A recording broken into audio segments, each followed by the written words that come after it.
প্রিয় বন্ধুরা, আসসালামু আলাইকুম।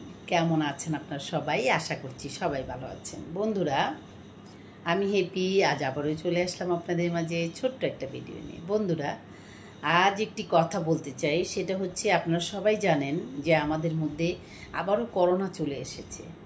আমরা যে 5টা বছর করোনার যে আতঙ্ক আমাদের মধ্যে ছিল সেটা এখনও কাটে নাই। করোনা গিয়েছে প্রায় 5 বছরের বেশি হতে চলেছে, কিন্তু তারপরেও আমরা যে তার একটা আতঙ্ক ছিল, তার মধ্যে যে আমাদের একটা ভয় কাজ করত, আমরা সেই ভয়টা থেকে এখনও কেটে উঠতে পারিনি। মনে হলেই বুকটা কেঁপে ওঠে। তার মধ্যে আবারও করোনা চলে এসেছে। এখন কি করা বলেন? এখন আমাদের কি করা? এখন আমাদের একটি কাজই করতে হবে, সেটা হচ্ছে আমাদের সন্তানদেরকে সচেতন করে রাখতে হবে, বাবা মাদেরকে সচেতন করে রাখতে হবে, নিজেরা সচেতন করে থাকতে হবে।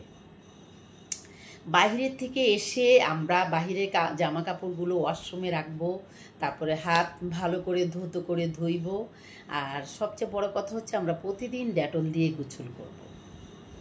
আর একটা বিষয় হচ্ছে, অনেক বেশি বেশি মানুষ যেখানে থাকে সেখান থেকে আমরা একটু দূরে থাকব। অনেক সতর্ক হয়ে চললে হয়তো আমরা বিপদমুক্ত হতে পারবো। জানি না কতটুকু হতে পারবো, তবে বিপদমুক্ত হওয়ার জন্য সতর্ক থাকাটাই আমাদের সবচেয়ে বড় ব্যাপার। তো প্রিয় বন্ধুরা, আমরা আসলেই অনেক ভয়ে আছি, ভয় করছে।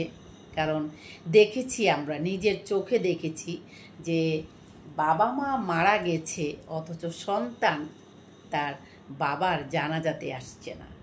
এটা তো আপনারা ভুলে গেছেন। মনে করে দেখুন যে বাবা মারা গেছে, তার নিজের ছেলে তার বাবার জানাজাতে আসছে না। ভয়ে, কতটুকু ভয় কাজ করছে। বাবা মাকে নিয়ে রাস্তায় ছেড়ে দিয়ে ফেলে দিয়ে এসেছে, সেটাও আপনারা দেখেছেন, শুনেছেন।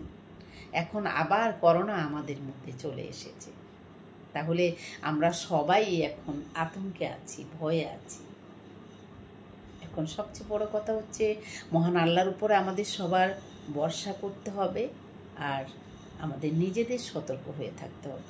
প্রিয় বন্ধুরা, তাহলে আপনারা সবাই নিজেদের থেকে নিজেরা একটু সতর্ক হয়ে থাকার চেষ্টা করবেন, আর বাবা মাদেরকে একটু সাবধানে রাখার চেষ্টা করবেন। যাদের বাবা মাদের অনেক বয়স হয়েছে, যাদের অ্যাজমা রয়েছে, ঠান্ডা কাশি রয়েছে, তাদেরকে একটু সতর্ক করে রাখবেন। নিজের সোনামণিদেরকে একটু সতর্ক করে রাখবেন, নিজেরাও সতর্ক হয়ে থাকবেন। তাহলে বন্ধুরা, আজ আমি এখান থেকে বিদায় নিচ্ছি। দেখা হবে অন্য কোনো ভিডিওতে। সে পর্যন্ত আল্লাহ হাফেজ, টাটা।